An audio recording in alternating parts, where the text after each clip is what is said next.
Hello, HIN 620. It's chapter 5, where we're doing inserting, updating, and deleting, something we've all already done, so it should be a pretty quick read. I just wanted to go through a couple of new things and some of the exercises. One of the new things that they have in there is how to create a test table.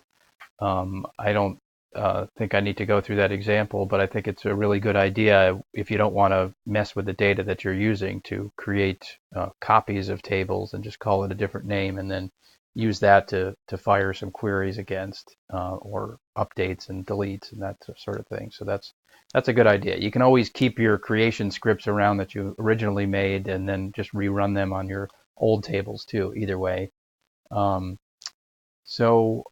One thing I wanted to talk about was inserting data using a subquery. And again, it might sound like a fancy thing, but basically you're just saying I want to insert into this table the results of a select command.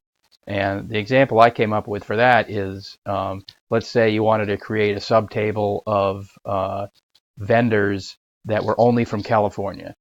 And so you could create a table as I did. I created a California vendors table, and then I'm going to insert from the existing vendors table everything that comes from the vendors table where the vendor state equals California. So that will give us all, we can see here, right there, it gives us every vendor that came from California. And I'm not saying this is something this specific example is necessarily you'd want to do, but it's a good example of how to use an insert with a select command, because that might save you some time doing some manual stuff, though a lot of insertion is going to be done manually. Well, like I said, there wasn't a whole lot of new stuff to go over here, so I thought I'd just jump right to the exercises. And the first exercise is about inserting a new row into the terms table. And one thing we've discussed before is if a table has a column that is auto increment, you don't actually have to put in the ID. It'll increment the ID for you. But in this example, we'll just use it to make it a little bit more clear that we're dealing with item number 6 here. So we're inserting into the table terms, and we're using these 3 columns, which happens to be the only columns that it has, I think. Yep, ID, description, due days. And then these values. So the ID is going to be 6, the description is that, and the number of days is that. So if we run that command, boom, and we look at the terms table, let's refresh it now.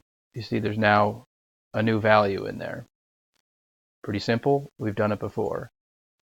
So if we continue this onto exercise 2, where you're updating the entry that you just put in there, say you wanted to change it to 125 days and instead of 120, so you just say I want to update this table, I want to set this value to that, this value to that. You can do as many sets as you want to, and then as I mentioned before, this is crucial. You have to say where terms ID equals 6 or where terms ID equals something, because if you don't say anything, it's going to do that for every single value in the table. So if we run that, go over here, you see this said 120, we'll refresh the table, and it now says 125. And so as a bonus, we'll just do a delete, which doesn't call for in the exercise, but I figured we can do that too. So basically we're deleting from terms where the ID equals 6. Boom. Let me go over here. Wrong one again. And now it's gone. So that's about it. That's a quick run at insert, update, and delete. Have fun and enjoy.